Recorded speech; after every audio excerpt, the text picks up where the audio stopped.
We see every race weekend how Formula One cars can get taken apart and put back together in a matter of hours. But how are F1 cars actually born? Well, we've been given unprecedented access at the world champions Mercedes to find out. It's the day before the first time the W11 runs at a filming day in Silverstone. So let's go and take a look.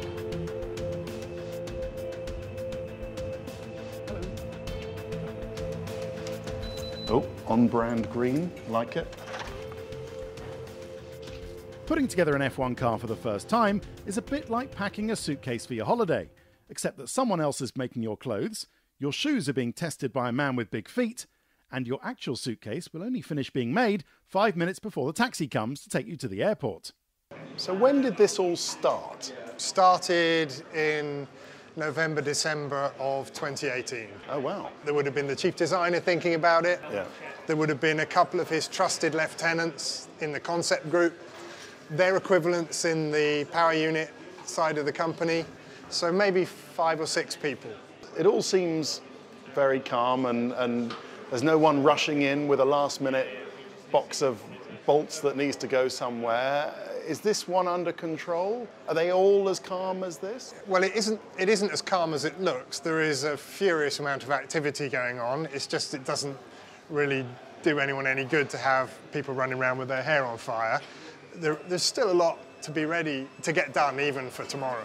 The first part of the W11 to be born was the engine and transmission. That's been running since well before Christmas and many thousands of kilometres to the good.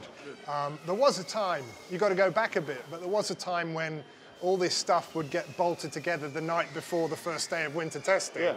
And that's why it tended to be that people would only do 10 or 50 kilometres in those first days back in the day. The next bits were the hubs, axles and suspension wishbones, uprights, dampers and torsion bars. That's because, being all new designs for this year, as well as being lighter and stiffer, they needed to be tested to see if they could withstand all the punishment they're going to get on every kind of corner and every kind of bump and curb. The suitcase, or rather the tub or chassis itself, is next. It's a large piece of carbon fibre composite with fiendishly complex shapes, structures, mounting points, bolts for the engine, holes for the fuel tank and so on, that it never really gets fully finished until the car leaves the garage for the first time. While the last pieces to be made are the aerodynamic surfaces, the front and rear wings, barge boards, floor, bodywork and diffuser. For all the people that work on that, this is just many months, like more than a quarter of a year, getting on towards half a year of intense pressure and worry and stress, with a huge payoff at the end of knowing that they did this. They brought this thing into existence and got it all ready. Who's doing what and what are they looking at?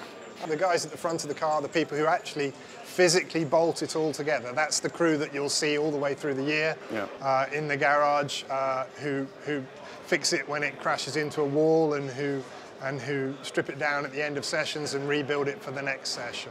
Do you know what? It actually feels like the night before Christmas in this factory. Everyone's excited, the bodywork's all on, the front wing's just being finished up here. And who knows, maybe the team will be gathered on these very stairs in this very room, celebrating championship number 7 at the end of the year. But first things first, to Silverstone and that all-important shakedown.